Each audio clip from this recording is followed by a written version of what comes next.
Welcome to the Uncovered podcast. I'm Jarrod Kimber. With me is Behram Qazi, and we're going to talk about cricket that happened over the weekend. I was going to say all around the world over the weekend. I'm not sure how I wrote that script. If you are watching us live on YouTube, send us a comment. Let us know that you're here, like Ahmed just has. And if you have something that you simply must talk about, please send us a super chat as well. We're going to start with the IPL, despite the fact there's a game on. So there's probably about 7 people who are going to come into the YouTube chat today because the game is on. But this is when we're free. And this is that. Everyone always says, oh, you record at the wrong times. We record at the only times when we're free. is the exact right time for us. So the IPL, it's an interesting season. I just did my IPL power list, so if you haven't seen it, it's worth having a look at that. I think coming into the game today, and that might be different as it looks like the Sunrisers is getting spanked a little bit, but coming into the game today, it did feel like everyone up at the Sunrisers had a chance of actually, I know they had 3 games left to go. Their schedule was a little bit lopsided, but that everyone had a chance to go. That's kind of what you want. There's a lot of talk in the NBA at the moment that all the bottom seeds are beating the top seeds in the playoff, quite a bit so far. Although I think the 2 number 1 seeds are now starting to do quite, number 2 seed and the number 1 seeds are starting to do quite well. But the idea is maybe NBA's found parity. It does look like if you are this deep in the season and you actually have at least a mathematical chance of all your teams making it through, then there is something right about parity, and it keeps it a little bit more entertaining, even though I think we would both say chances are the Sunrisers are not going to make the finals, and neither are many of the other teams at that level. Yeah, I mean, I think Delhi Capitals is out, if I'm not wrong, and then Sunrisers, they're out. Want to... Delhi was out, I don't know when the IPL started, but they were out in February. Yeah, I mean, I think they just couldn't cope with the fact that they didn't have Punt this season. And it was such a good franchise in the last few IPLs that this was really shocking. And, David Warner as well, not at his best. And I reckon he's injured as well now. Lots of bad stuff for Delhi. Really a season to forget. But if you look at Mumbai Indians, I remember the first Uncovered pod I did with you. I was talking about how if you have both Surya Kumar Yadav and Tim David in your squad, there's really no excuse to build a team around those guys. And boy, have they answered. I mean, Sky on his own literally has gotten Mumbai up to number 3. He scored a vital 83 in the first game, then scored 100 off 48, 49 deliveries in the second. Sky is skying. And that is pretty much like what Indian fans would love to see, because this is a guy whose skill set is quite unique in all of T20 cricket, whether it be internationals, whether it be domestic T20s, franchise T20s. He's got 300s for India. So I'm not surprised at all that Mumbai is there up in the top 4. Who I'm really disappointed with is Rajasthan. And to say that they've screwed up royally, no puns intended. Very much intended. Very much puns intended. I think they had such a good team. We were speaking about how Yashasvi Jaiswal, who, by the way, is still in the form of his life, I will be very surprised if him and Shubman Gill don't open for India soon in T20s, particularly after what Ravi Shastri said, that whenever you get the next T20 series, you need to see these young guys play. And those 2 guys are actually that good, both Jaiswal and Gill. And I would love for India to experiment with them in T20s, particularly when there's a lot of conversation about Virat Kohli also starting slow and Rohit Sharma is being called No-Hit Sharma. Again. Yeah, I think the Royals thing is interesting. As I said, I just finished the power list. And it's kind of the same problems. I remember last season, they contacted me after the draft and they said, how do you think we'll go? And I said, well, if Josh Butler has the year of his life, I think you'll be okay. And if he doesn't, you won't be. And it's a similar sort of thing. You looked at their team now, it's it always seems that Royals need 5 or 6 players to be absolutely exceptional. And if they don't have those sorts of years, it falls apart a little bit. So no, I think they are disappointing.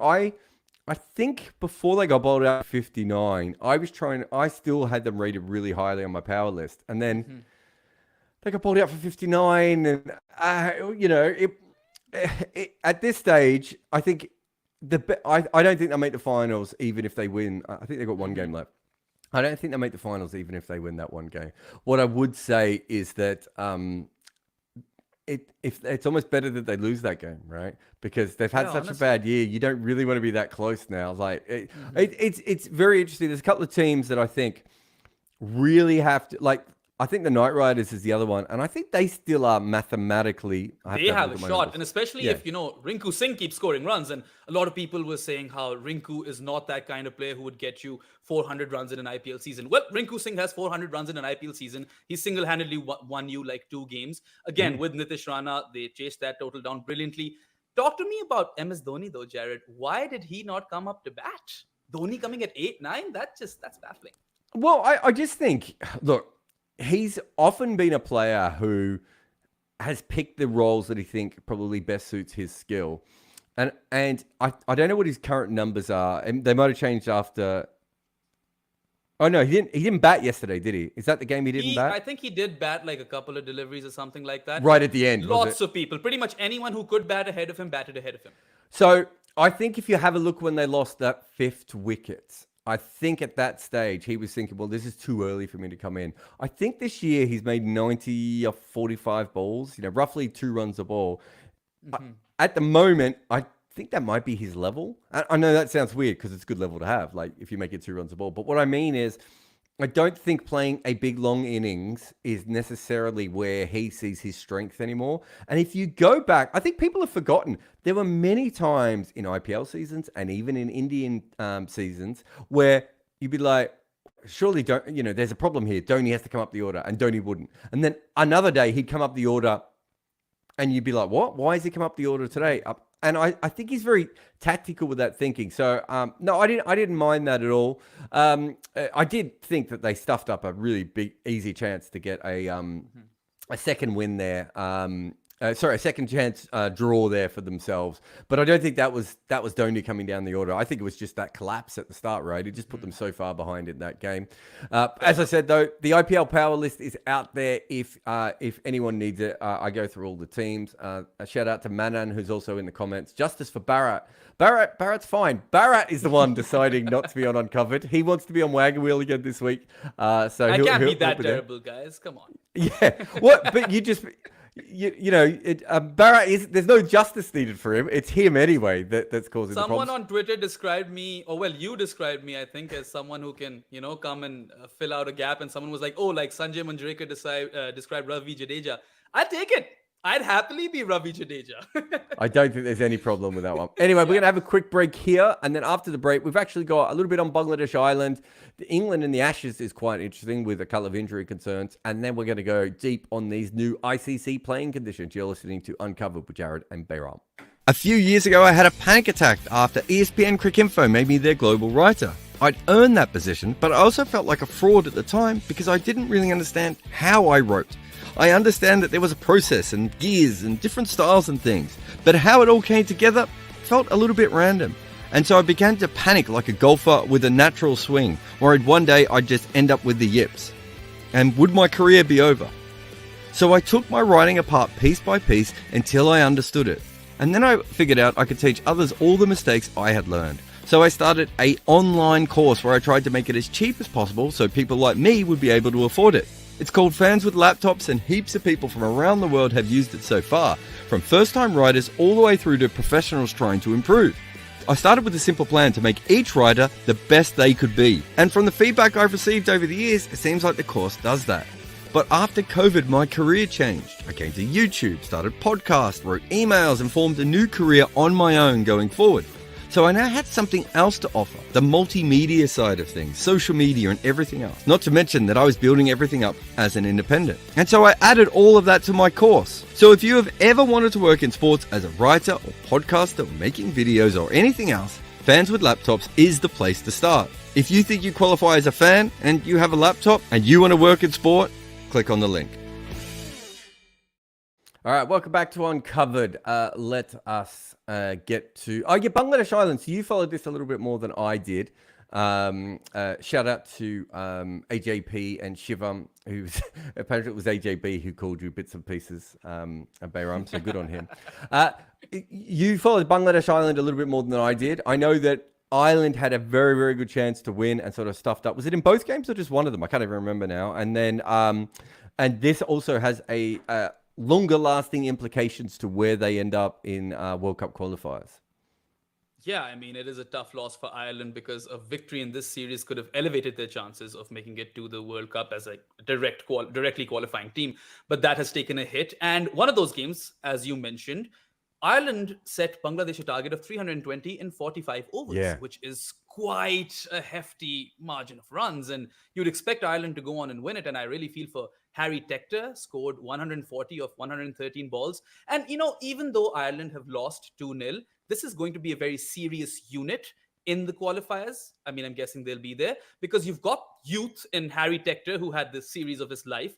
Curtis Campher has been doing the rounds for a while now. Lachlan Tucker has been very, very impressive for Ireland. So you've got these three young guys plus Josh Little. And left arm pace always is an added dimension that any team will, more or less struggle against, at least at the start. Well, before Josh Little, I don't know if Ireland ever had like a regular left arm seamer at the top level. So it's a big, big difference to have him from where they were before. They were like the anti-Pakistan. Yeah. And then you've got experienced players too. You look at Sterlo, Balbirnie, even Dockrell. These guys have been around for a while. This is a serious Irish unit. And I have a gut feeling that they'll somehow sneak into the World Cup because West Indies and Sri Lanka aren't invincible by any means. And I think that qualifier is going to be really, really interesting because Zimbabwe also has their tails up. They've had a decent year. So it's going to be a very fun qualifier, whatever tournament that is. But on Bangladesh, I think more or less they played their first team and they looked good. And if you look at Bangladesh, they were third in the World ODI Championship table, which is remarkable because they've lost like 8 games out of 24, 25. And that, I think, is the best Bangladesh has ever been, barring those home series where they whitewashed India, Pakistan, I think one against South Africa as well, something like that. But the big find for them is Najmul Hussain Shanto. He's played all formats, and I'll be honest, he's been quite mediocre thus far. But No. That's unfair. He was shit. Yeah. He was absolutely shit. Like, I mean, I don't think people understand how bad his record was. Like, you're looking at it going, why are you continuing to pick this guy? And it took its, and I don't think he's young. I mean, he's young. He's 24. But he's not 20. Do you know what I mean? Like sometimes you pick a 19-year-old and you're just like, well, we'll give him a couple of years, and then hopefully they're not Zach Crawley, right? But with Shanto, it's like he was old enough to be slightly better than that. And look, his explosion over the last, I want to say 6 months now, it's just remarkable from where he was before.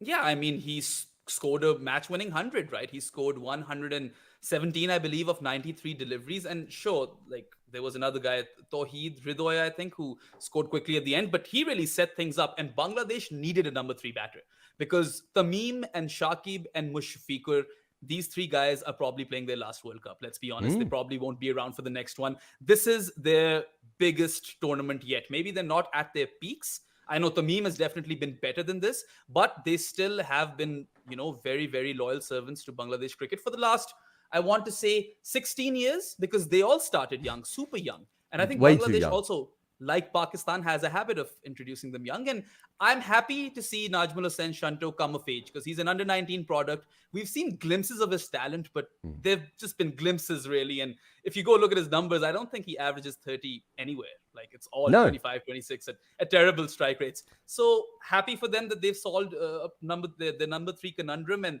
that allows Shakib to come a little lower down the order where I think he'll be more suited because he has that power game, right? He can be explosive. Also has a broken finger, but hopefully that'll be fine by the time of the World Cup. Positives for both teams. Good series. So Shanto, he averages 24 in Test cricket, 27 in ODI cricket. And that was after this knock. 28 in T20 cricket, but at a strike rate of 111. So first class cricket is 38. So it's when you watch him, he's a better player than that. And obviously it is coming through now. Hridoy, again, my biggest concern at the moment is that I don't know how much some of these older players are going to stick around. And the problem with Bangladesh cricket before was we know that the young talent was good because it's still around, right? But they sacked all their older players the first time around. They're not going to do that again, I hope. But my worry now is that a lot of those older players, they're going to miss the 2 generations. You almost want Hridoy and Shanto and those guys to be 2 or 3 years earlier so that you still have, Shakib and Tamim at sort of not peak level, but sort of early decline rather than late decline. But look, it's a fantastic effort for them. Ireland I think Ireland's at its best in ODI cricket. You talked about them qualifying. In fact, it doesn't matter what I think. Andy Balboni was on the podcast and said that Ireland are at their best in ODI cricket. So I think that's a very, very fair comment to make, that, that's what they're best at. It was in English conditions. There was some rain around. Everything that Ireland would have ordered for Bangladesh. We saw Bangladesh do some interesting things against not full strength England side, but obviously, a very good English side at times. No, I think that's really, really interesting. Let's move on to England, actually. Well, before you move on to England, okay, Jarrod, give it to Joe Root finally got a bat in the IPL. 15 ball 10. How about that? Didn't he? Has he had he bowled as well? I think in one game, I want to say. Yeah, I was looking at it the other day. Because it just looks ridiculous. So I think Barney Ronay wrote that piece about why he should be in the side, or I can't even remember what it was about now, or whatever Barney wrote. But let's just have a look what I've got here. IPL statistics. I can't even find his stats. It's like his stats don't exist. I'm on Rajasthan's website. Of course, I'm on Rajasthan's website. He's got a strike rate of 70, is it? Yeah, he's good. Yeah, so 10 runs in one innings in 3 games. And so he's made 10 runs and he's gone for 14 runs in 2 overs. So he's currently -4 runs in the IPL. So good luck to Joe Root, everyone else. Thanks to Yash in the comments as well. He was just saying that Bangladesh are being so good in Asian conditions, it bodes well for them in the World Cup. Definitely. That's in some ways that Sri Lanka or Zimbabwe are the teams that should qualify as well, because I think they will be better suited to the Asian conditions than everyone else. It's one of those weird things we don't talk about enough, that Zimbabwe is basically Asian conditions. But anyway, that's for another day. So you talked about Joe Root, England in the Ashes. So Ben Stokes is currently a batter at CSK. Batting cover, I think I saw written down somewhere. Jofra Archer has been whisked out of the IPL. And Jimmy Anderson has just injured, I want to say his groin. Does that sound right? Yes. It sounds like groin. I kind of misread it. And by that I mean, if it's like calf or groin, my mind instantly says, old man injury. Right? like he's played so long, he's just doing all those things that like old athletes start to do. Like everything's just not quite working the way it did. The Ashes are getting really interesting from this perspective, because so Steve Harmison has talked a lot about the fact that Ben Stokes thinks he only has so many overs left in him.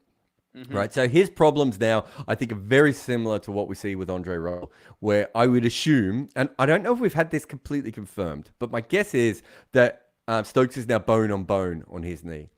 And once you get to bone on bone and there's no cartilage left, it literally is. Every time you run or you jump, it bangs. And I have it a little bit, but nowhere near the level that those guys have.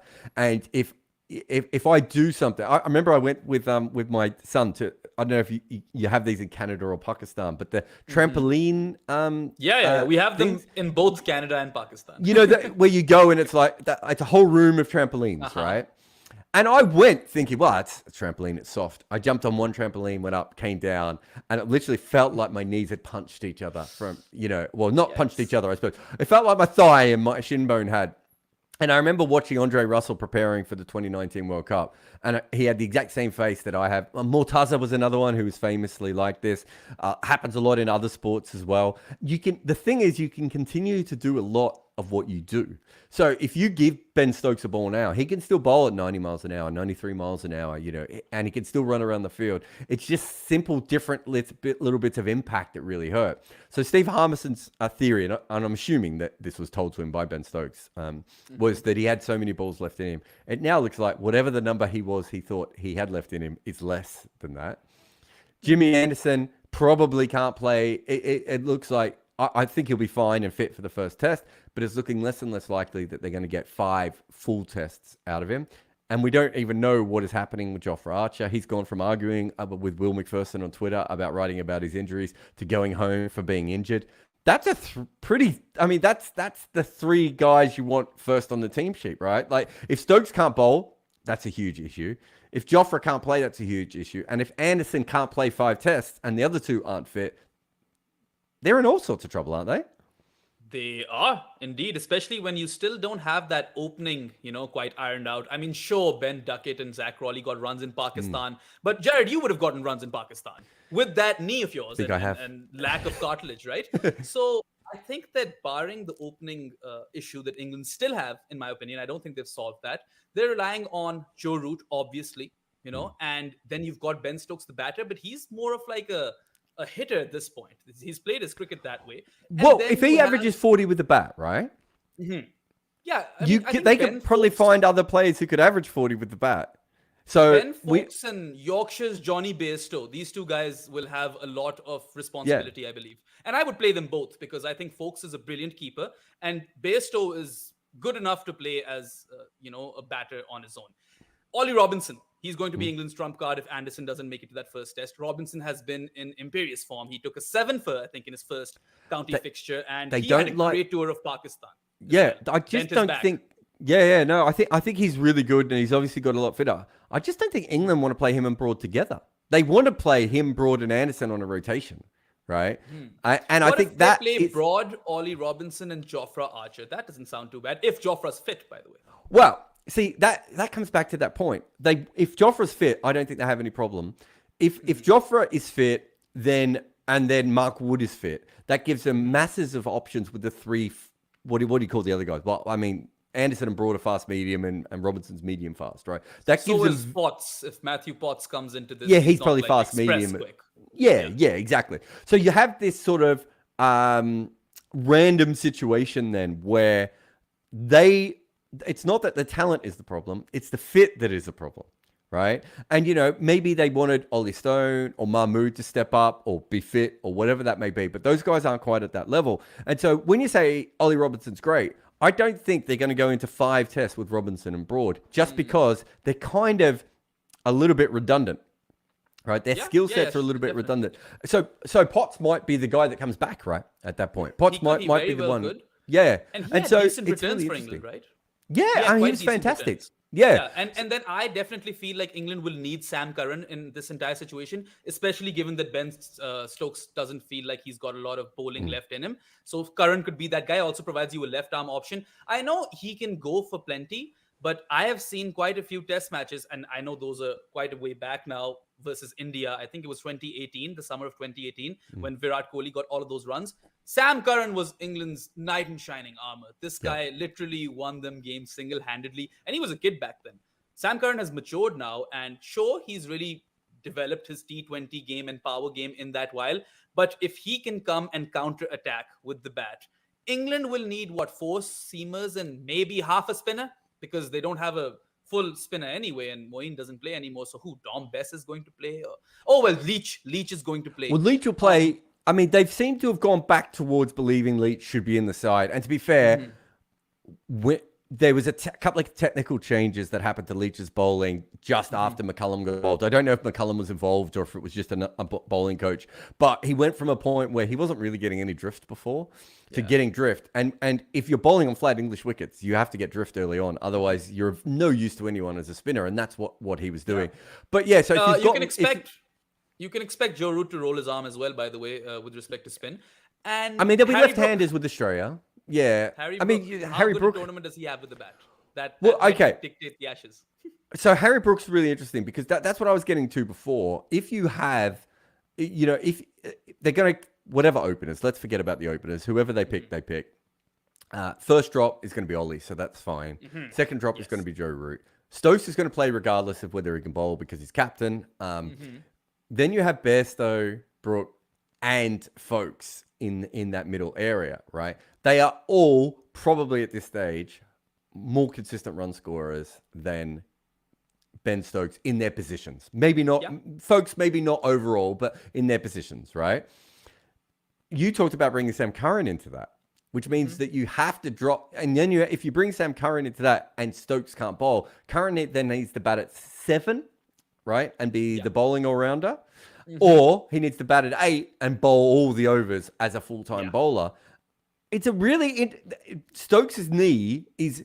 you've gone from a team of having Wokes, Moeen, Stokes. Do you know what I mean? They had so many all-round options not that long ago. Forgot about Chris Wokes. Of course he's going to be in the conversation as well. And you're talking about Joe Root bowling, right? That's how far off they are where they were before. Now, Joe Root might bowl a little bit because Australia has 38 left-handers in their lineup, as R. Ashwin is probably still drooling over, right? But So I do think that from that perspective, we might see a little bit more of Joe Root bowling. But it's like, we're talking about Jofra, Anderson, and Stokes, and now we're like, well, Joe Root can bowl a few overs. It really has changed the whole lineup, and it tells you how much all-rounders are important. A big thanks to Charles and Nitin in the comments as well. No, Charles, Barrett has not been fired from Uncovered. He's just never available, and Behram is the Akshar Patel of this podcast network now. The world's greatest understudy. Anyway, we're going to take a break on Uncovered, and we'll be back in a moment to talk about the ICC playing conditions, which we'll go through step by step. And then, of course, we'll get Behram to explain exactly why some of these changes have annoyed Pakistan fans. Our next partner is Athletic Greens. If cricket has taught us anything, it's that green things are good for you. I take AG1 by Athletic Greens every day. I gave AG1 a try because a while back I was stuck in a studio reporting on New Zealand, England on overnight. When those games weren't on, I was up early watching India, Australia at around 4 a.m. In between afternoon naps, I had to watch the Women's World Cup. And when all that was finished, I was doing early mornings for Bangladesh, England. Ignoring the fact that there's too much cricket, that's a stupid schedule for a human being as well. And so Athletic Greens was a far better alternative to ice baths. And after taking it, I felt a lot better. In fact, the whole thing probably kept me sane and healthy at the same time. And also being the kind of nutritional drink I needed to survive those hours, and also the 2 a.m. biltong binges I did a few times. Look, I am not going to pretend I have a balanced diet. So Athletic Greens is how I cover the nutritional basis. 1 small scoop of AG1 with water, and I drink it first thing in the morning each day. Done. If a comprehensive solution is what you need from your supplement routine, then Athletic Greens is giving you a free 1-year supply of vitamin D and also 5 free travel packs with your first purchase. Go to athleticgreens.com/Inca. That's the Inca from the end of my Red Inca podcast. So athleticgreens.com/Inca. Check it out now because it is the best screen top you'll ever invest in. All right, welcome back to Uncovered with Jarrod Kimber and Behram Qazi. We are up to the ICC playing conditions.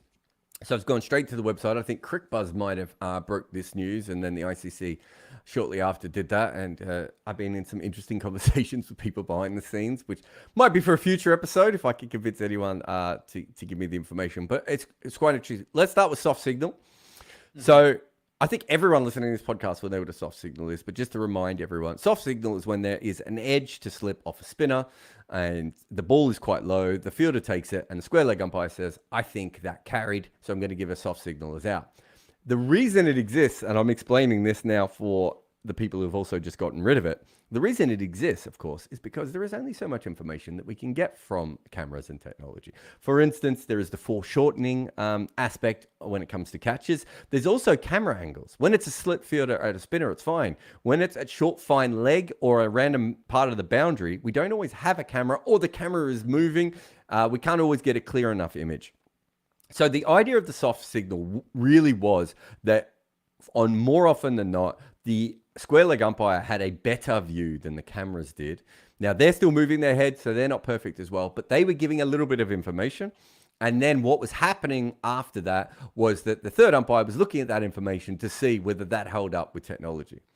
Now, what we're going to have now is, and we've all seen this before, and talk about unintentional consequences. We're going to see so many times when the third umpire cannot make a decision based on technology at all. And they do not have a soft signal to go with anymore. To me, I understand why they annoy people, but I think you need to understand how hard it is to film a cricket field, right? It is such a big space, and people move in all sorts of things. In fact, here's my best one for you. You like this, Behram? If you go through the greatest fielding efforts ever, great catches and everything else, so many of them were never caught by photographers at the ground. And that's because if you're a photographer at the ground, you're focusing on the bowler or the batter. Trying to get that great point catch is really hard. And even if you look at Jonty Rhodes' fielding, we have a very good photo of him running out Inzi at the end. But we don't have much of him running in because none of the photographers or the camera people at the ground were focusing on that area of point, right?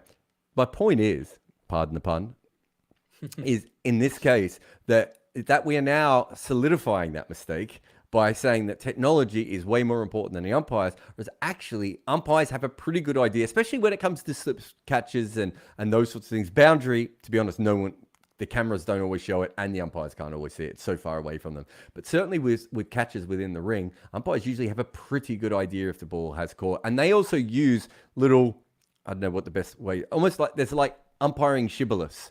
So, for instance, the way the hands rise after the catch and all those sorts of things, that's how umpires make those decisions. All that information matters, and it's much easier to see live than it is on that blurry replay of a camera moving around.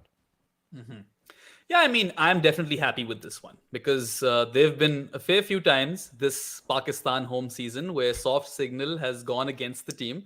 And I mean, sure, of course, it's a limitation. And what I didn't like about the previous rule is that if the soft signal is out and the third umpire is on this fence where he is not sure and you see the replay like 10,000 times, why do we have to stick to the soft signal if the third umpire feels that, okay, this might have not been a catch? So I'm actually happy that the soft signal is gone now. I can answer that for you if you want. Yeah. Because people think that the benefit of the doubt goes to the batter, and it doesn't. Yeah. You're either out or you're not out. The laws are binary in that way, right? And in that particular situation, I think you've just illustrated why I think we should be using the umpires, which is they are going to see things that the camera won't see. Right. And the camera can't see. I do get your point. Yeah. I get your point. We're taking away, I suppose what I'm saying is we're taking away more information and we're relying on something. If we were in a position where tennis is we don't really need people on the lines anymore in tennis. Yeah, right? Definitely. Right. There are certain, and baseball, with the box. Again, we don't need anything. In cricket, I actually think the umpires, especially because you've got two umpires on the field, they're following the ball. They can see things, and foreshortening is because of this. I don't know. Let me briefly explain foreshortening, but a lot of it is to do with the fact that cricket grounds are arced. So there are some, there are some that you and I have been to that are dead flat. And you can almost, the square's slightly high, but there are other cricket grounds that are like mountains, and the cameras just don't pick that up very well, and the different angles and everything else. But look, I get your point. And look, from a fan perspective, I don't think this is going to solve your issue, because what is going to happen is you're still going to get a bunch of decisions where you're just like, well, wait a minute. But if I was on the field, that would have looked out, and now that's never going to be given out because of the technology. Yeah, so I see it in two different ways now that you've given me that perspective. Of course, the first is that now you won't have that situation where everyone thinks it's not out, but the soft signal was out and the third umpire didn't reverse this decision. So that might have some respite from that. But I do understand your point of, okay, it's gone up. No one has taken responsibility of whether it's out or not out. It's entirely the third umpire's decision, and it's inconclusive. So either way, someone's going to be pissed off, the batting side or the bowling side. So it will still generate a lot of that discourse that, oh, this is garbage and they should have, sought out a different sort of solution. But I feel like there's just been so many soft signal decisions, which I have personally disagreed with, that I'm curious. I'm keen to see where this goes, and I'll be optimistic about it. But I see your point how it could be like a new Pandora's box altogether. Yeah. The one thing I would say is I don't think it's a problem if you have an issue with the soft signal, because you're watching on TV most of those games, right? And if not, you're outside the boundary. So you're 50, 60, 80 meters away, right? That's what I mean. We're taking away a very, very interesting part of information there. And I just think that I don't think the technology is at the level that it needs to be. There's a reason why soft signal and umpire's call exist. And I think the average fan gets frustrated. And I understand this, but don't get me wrong. I understand this. But the average fan gets frustrated because they're like, well, if we're using technology, let's use technology. But both of those things existed because the technology can only go so far. As you said, there's going to be times where some poor third umpire is going to be sitting there going, I don't know, this doesn't really tell me anything, right? And they've got no help from now, the on-field decision. They might still be able to talk. I was going to say, they should be able to consult the umpires. I haven't. The on-field umpires will consult. Yeah, sorry, I'm just reading out the line. Definitely. It wouldn't make sense otherwise. Right, which is fine because that information is still passed across. But what isn't passed across is the yes or no answer, which is what they're going to need. The other thing I would say is we are, and me and Adam Collins have talked about this for a long time. There should be full-time professional third umpires. It is a completely different job than standing out and umpiring, right? And what you have is a bunch of 45-year-old men who probably are not very good with their phones and still use Hotmail, right? Who then have to suddenly become technological whizzes when they're dealing with people who, like, you know, only do this a couple of times. You know, it doesn't make any sense. If you're going to start to go down this route of getting rid of soft signal, and umpire's call will be the next one, then you have to make third umpires full-time specialist third umpires. You need to make sure that they are as good on the technology as any TV directors that they ever work with. The amount of times I see that they haven't even asked for all the different angles that are available to them. And sometimes they just get stuck. They can't relay the information, and it's just, you know, so frustrating to watch as a viewer. And I definitely agree with you over there. There should be specialized third umpires. And just a bit on, what was it? Umpire's call. I'm with Sachin Tendulkar over here. If it's even marginally hitting, it's hitting, you're out. Well, so here's the thing about that. I'm going to explain why you're both wrong. You and your mate Sachin. The reason is when the ball's hitting the middle of the stumps, right? We know unless there's someone's bumped the Hawkeye machine or something's gone horribly wrong, it's definitely hitting the stumps. When you talk to the people from Hawkeye, they're the ones who want umpire's call. And what they will say is they know that when we're actually getting to the edge of the screen, right, of the edge of the stumps, we're not that sure anymore. So what we want is exactly what I just said for soft signal. We want a little bit more information from the umpire, right, in this situation. And for that is, I don't know, have you ever umpired many games? I have umpired like not varsity, intramural games in university, but that doesn't count. So were you ever taught the little cheeky stuff that umpires know? Definitely not. So it's really cool when you do it. And Bharat's an umpire, and he talks about it a lot. But I've umpired a bit, and I've talked to a lot of umpires. There are little things that umpires use as like ways of umpiring. So, for instance, when the ball hits the pad and it goes up, that's an instant sign to them that it might be a bit high. And there's all these little things that they do. You know, where the ball ends up is really, really important when an umpire is making those decisions. That, again, is information that Hawkeye is not specifically using in its system. That's what I'm saying. It's a really hard sport to actually use this technology for. Now, we can't go back. I mean, it was only, 7 or 8 years ago, there were still journalists saying we had to get rid of DRS. Well, obviously, we're not going to. The only reason DRS exists is because if we didn't use it, you literally had Channel 9 and Channel 4 showing all this stuff and going, well, the umpire's made a mistake here. Let's show how they've made a mistake, right? So, but it is really, really interesting from that perspective. But I just want to get on to something that Paul said here. In fact, he's put up 2 comments, but I can only put up one at a time. So Paul said, do you think this change will result in more of those close to the ground catches being given not out? Yes, I do. And I'm just going to try and put up his second comment here. Because soft signal was brought in specifically to deal with the foreshortening of the lens, which I was talking about before. The way that the camera lens actually works, the shape of the grounds and everything else. I mean, there's great tests out there if you want to have a look at it. Sky have done some, Channel 4, Channel 5, I think Channel 9 have done them, where they've sat there with the ball in their hand, making it look like a catch. But with their cameras, it looks like it's hit the ground, right? And so we know that technology is not there. Another reason that soft signal was there. But anyway, move on to the other ICC changes. The other one, I think most people, except for, I don't know, hardcore nut jobs, are going to be happy with this. That helmet protection will be a mandatory in all international cricket for the following high-risk positions when batters are facing fast bowlers. So the only players I know who are left who don't face don't wear a helmet when facing fast bowlers is the Bermuda batters. There's a family from Bermuda who refuse to do that. When wicket keepers are standing up to the stumps, I would say that more often than not, any seam bowler is bowling, a wicket keeper has that. And fielders who are close to the batter in front of the wicket. Again, by this stage in international cricket, I wouldn't have thought there are that many occasions where that hasn't happened. I do think the next change will be that you'll have to wear a helmet every time you bat, because we focus a lot on fast bowlers, but top edges from spinners, and I've done a whole episode with Snehal about this.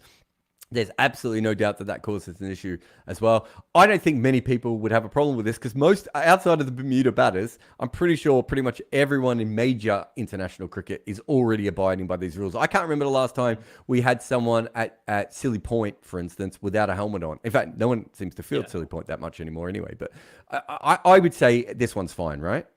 Yeah, for sure. I mean, the way that where the game is headed with concussion substitutes and everything. I think this is a positive change. And I really like that point about how batters should be probably wearing helmets all the time, because top edges versus spinners, particularly when you're hitting with the spin, it's a very high risk, right? That it might just hit your skull.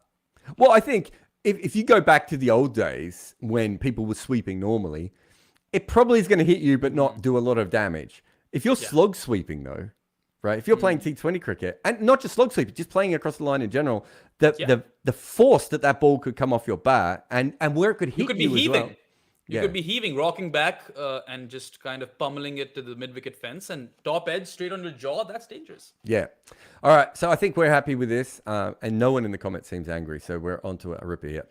The last change the ICC has done is runs off a free hit, and I can't wait to get the Pakistan angle on this. But any run scored off a free hit when the ball hits the stumps will count as team runs scored, to be consistent with all other runs scored from a free hit. Now, we will get to why they've changed this playing condition in a moment. The interesting thing is here, it would have, I'd say they could have just made it a leg by.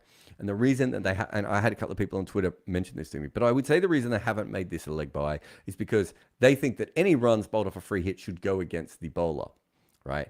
That is not what was happening before. So we'll talk about the famous one where Nawaz is bowling his medium-paced finger spin at the death to India. He bowls a no ball for height, and the next ball is a free hit. He bowls, was it Virat or Dinesh Karthik? Yes, he cleaned up Virat. Yeah, and Virat was on the button. He ran straight away. I reckon Dinesh Karthik was the one. Was it Dinesh Karthik at the other end? Was it? I can't remember. Whoever is at the other end. Might have been DK. Yeah, because Pandya got out, right? Nawaz got right. Pandya out, so it was probably DK. Whoever it was at the other end, they were really on it. And I think Virat took a camera flash and then he worked out what had happened as well. So the ball hits the stumps and it goes to short third, and poor Shaheen has to run after it in slow motion. Not brilliant athlete in some ways, not particularly turning. They get 3 runs off that. And I said at the time that it was the most unfair bye decision that has ever been made. I think a lot of Pakistani cricket fans thought that I was saying that it shouldn't have been runs. No, it definitely should have been runs. I've got no problem with it going for runs. But it shouldn't be byes because it went to third and it could have gone to square leg. It could even go in front of the stumps. How is the wicketkeeper supposed to stop this? But I have noticed, I saw a Geo article that just had a lot of very angry tweets about this. Pakistani fans are not particularly happy with this. And I think it goes back to this particular incident, right? They don't think it should be runs. Whereas I think if you're bowling on a free hit and you hit the stumps, that's part of the mistake of you originally giving that free hit away. How do you feel about it? And how is Pakistan Twitter, Pakistan cricket Twitter, taking this?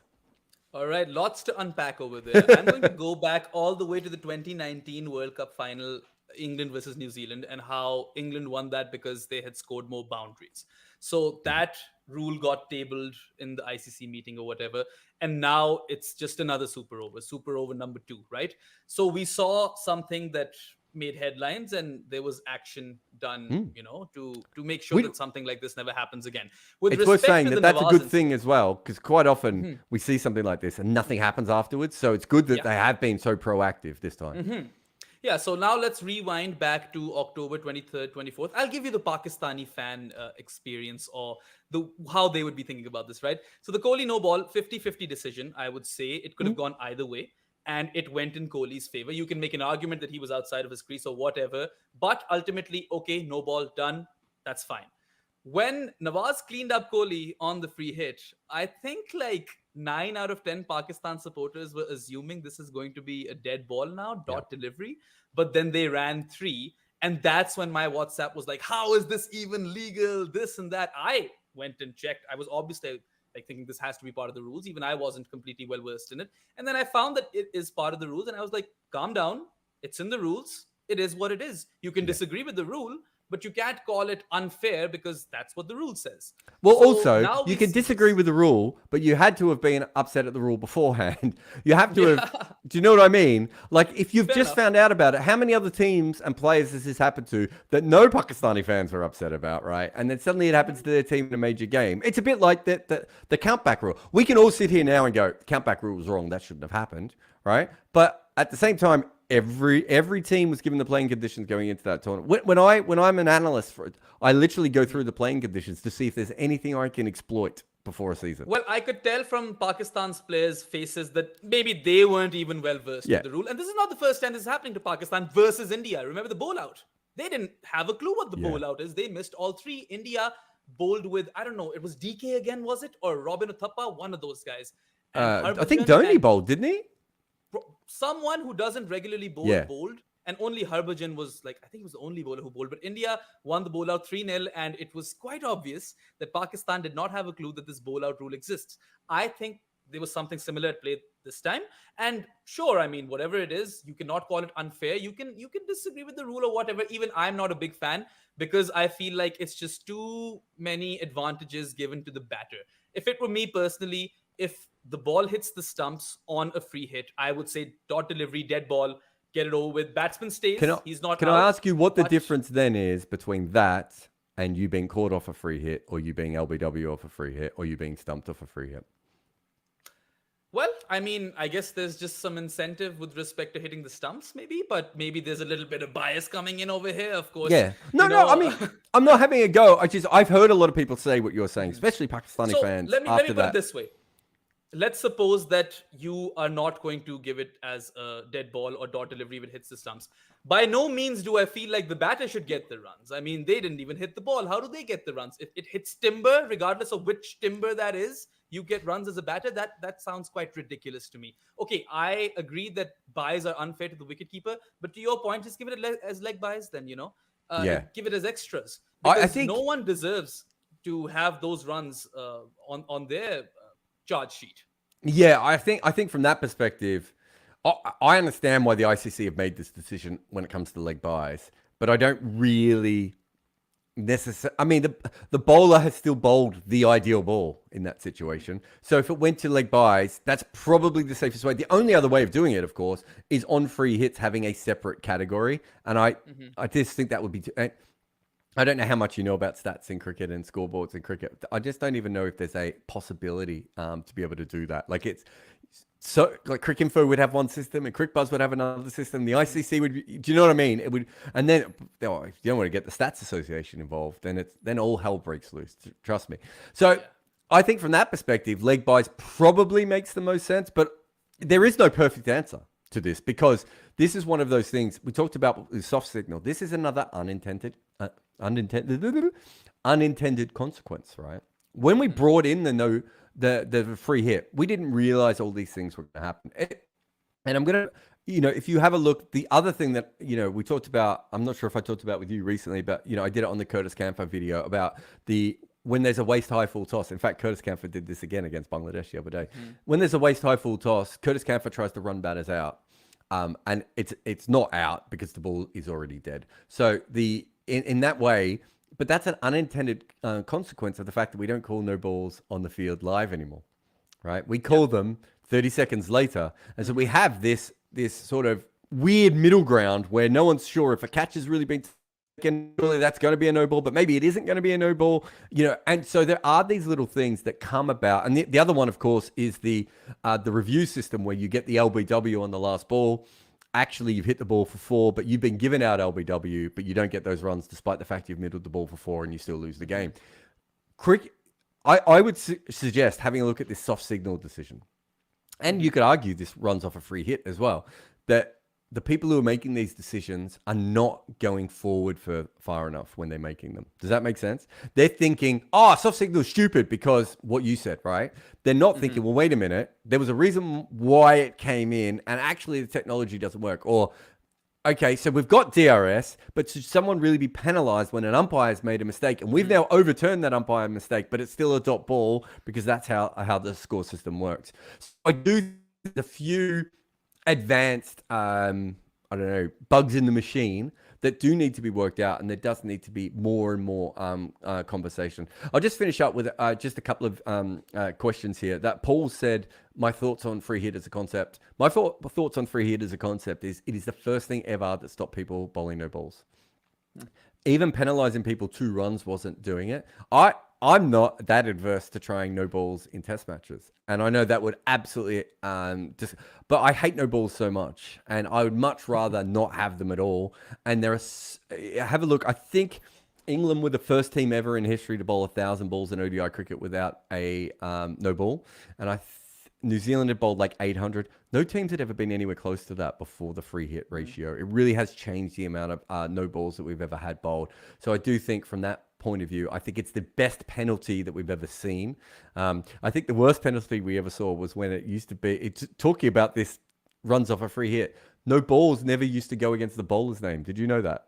Oh, I did not know that. That's ridiculous. I think Bob Willis has I think he has the highest or second highest no ball count of any bowler ever, but it didn't go on his figures, so he didn't give a shit. So he just kept Let's bowling. add a run to his average then. Yeah. Is that fair?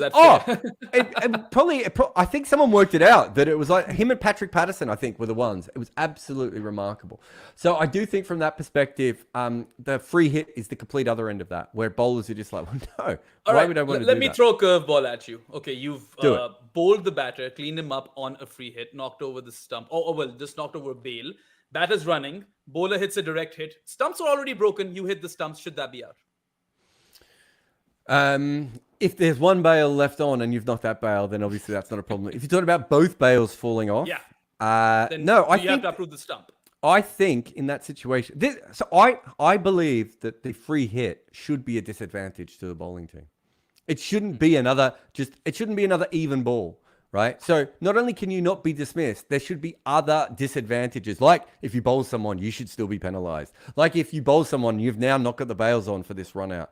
I've got absolutely no problems from that perspective of doing that because guess what, Behram? They paint a big line on the field. Just stay behind it, you idiots. Anyway. If a spinner bowls a no ball, I'm completely with you. Oh, actually, someone else has just come up in the comments. I've got this one for you. This is good. I'm not going to talk about it today, but I think I have covered it before. Oh, God, I can't even bring it up now. RSR says bails should not exist. So this is a really interesting one in modern cricket. For club cricket, obviously bails should exist.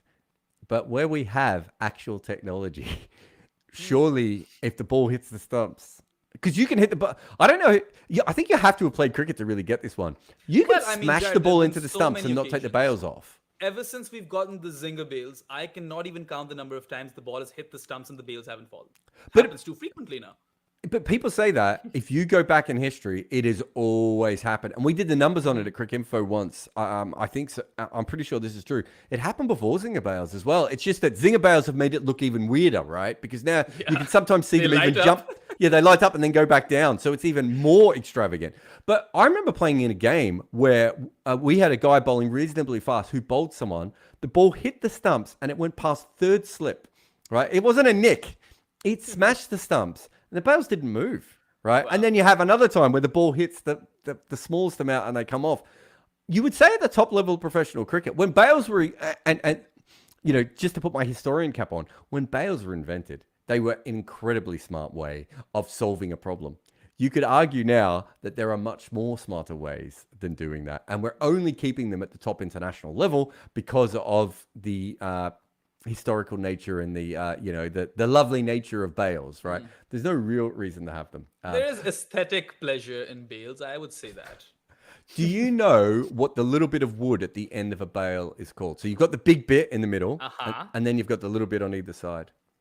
No, what's it called? It's called a spigot. Thank you very much for listening to this podcast. You can follow Behram. He's at Deaf Mango, not death as in death hitting. Deaf as I can't hear you, Mango.